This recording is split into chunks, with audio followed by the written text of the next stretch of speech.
Good morning. Time check po tayo. 7:16 AM.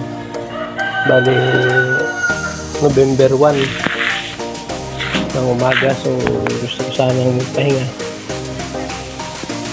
Pero may dinala dito na ngipin ng harvester. Ito yung ngipin ng harvester. Bali, ito yung ngipin niya. Ito yung nagpuputol ng tangkay ng palay. Yan. Mahaba yan. Yun. Bali, dalawang set, no? Bali, ito yung sa taas na part to, eh. Sa taas na part to, tapos iba naman yung sa baba. So, ganito yun. Ganito yan siya. Yan, no? Gumaganon-ganon yan para mapuputol yung mga palay. Yan na to dito kasi gagamitin daw nila.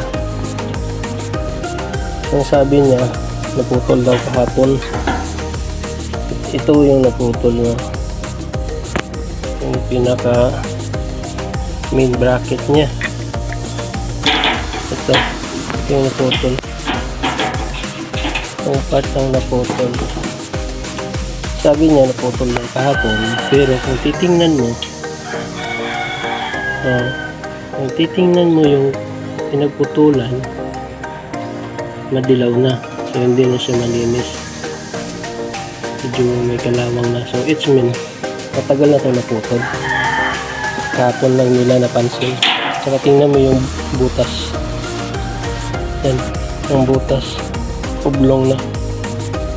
So ibig sabihin itong butas na lang yung naghila at tumutulak. Kumbaga itong tornilyo na lang yung nakakonect sa mahaba na to para gumalaw. Isipin mo yung lakas nito. So ito yung job order mo ngayon. Yan, ito yung job order mo ngayon para ihinang dudugtungin. Kasi sabi na nagdala dito, gagamitin na nila to ngayon. So ito na lang gamitan ko. So gagawin ko.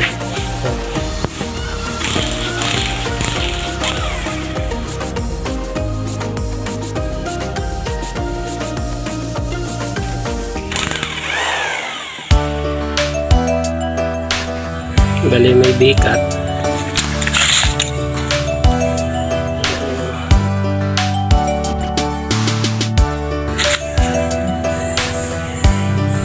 Bali may bikat yung mga baboy dayon.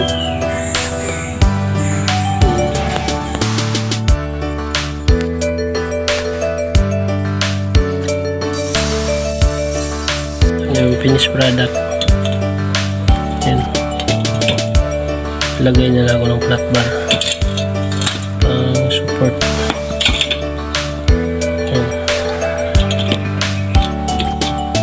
So ayos na to. Bahala sila magsalpak sa unit nila.